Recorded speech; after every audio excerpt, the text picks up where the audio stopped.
Hello everyone, আসসালামু আলাইকুম। সবাই কেমন আছেন? তো আশা করি সবাই ভালো আছেন। আল্লাহর রহমতে আমরাও অনেক ভালো আছি।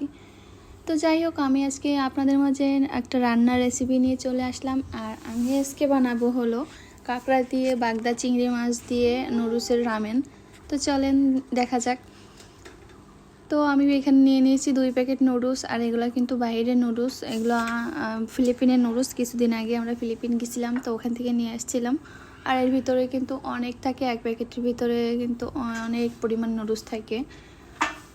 তো এখানে আমি কিন্তু পানি, দেখেন আমার পানিতে বলক চলে আসছে। আর তারপর আমি এর ভিতরে দিয়ে দিলাম টমেটো আর কিছু পেঁয়াজ দিয়ে দিব। তারপর কিন্তু আমি কাঁকড়াগুলো দিয়ে ভালো করে একটু বয়েল করে নিব। তারপরে কিন্তু আমি বাগদা চিংড়িগুলো দিব, কারণ কাঁকড়া হতে একটু সময় লাগে, চিংড়ি মাছ হতে কিন্তু বেশি টাইম লাগে না। তো যার জন্য কিন্তু আমি কাঁকড়াগুলো আগে ভালোভাবে বয়েল করে নিব। তারপরে আমি নুডলস আর হলো চিংড়ি মাছ দিয়ে দিব একসঙ্গে। তো এই যে দেখেন, এখানে কিন্তু আমার কাঁকড়া কিন্তু ভালোভাবে বয়েল করা হয়ে গেছে। আর এর ভিতরে আমি চিংড়ি মাছ দিয়ে দিলাম। চিংড়ি মাছ দিয়ে কিন্তু আমি আরেকটু বয়েল করে তারপরে এর ভিতরে আমি নুডলসের মশলাগুলো দিব। তারপরে আমি নুডলস দিব সব শেষে। তো প্রথমেই বলে রাখি, আমার চ্যানেলটা কিন্তু ইউটিউব চ্যানেলটা একদমই নতুন। সবাই একটু সাপোর্ট করবেন, যে যেখান থেকে দেখছেন। আশা করি আমার চ্যানেলটি সাবস্ক্রাইব করবেন, সাবস্ক্রাইব করে আমার পাশে থাকবেন অবশ্যই।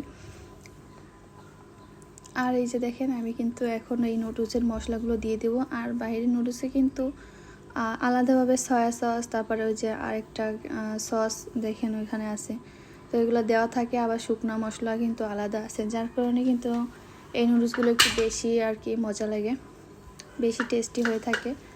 তো এখন আমি এই যে নুডলসের মশলাগুলো দিয়ে দিলাম। আর এখন আমি নুডলস দিয়ে দিব। নুডলস দিয়ে আমি কিছুক্ষণ আবার রান্না করব। তারপরে আমি কিন্তু নুডলসটা নামিয়ে নিব।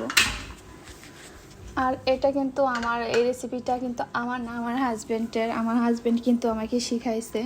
তো এটা কিন্তু আমি প্রথমে যখন সে আমাকে রান্না করে খাওয়াইছিল, এক কথায় কিন্তু আমি তার ফ্যান হয়ে গেছিলাম তার রান্না খেয়ে। কারণ আসলে পুরুষ মানুষ কিন্তু সবাই এত ভালো রান্না করতে পারে না। আমার হাজব্যান্ড আসলে সত্যি বলতে অনেক ভালো রান্না করতে পারে, আর সে সব কিছুই রান্না করতে পারে। তো এখানে দেখেন, আমি তো কিছু ধনিয়া পাতাও দিয়ে দিছি। আর এখানে সেই শুকনা মশলাগুলো দিয়ে দিলাম। তো এখন কিন্তু প্রায় আমার রান্না শেষ। এই যে দেখেন,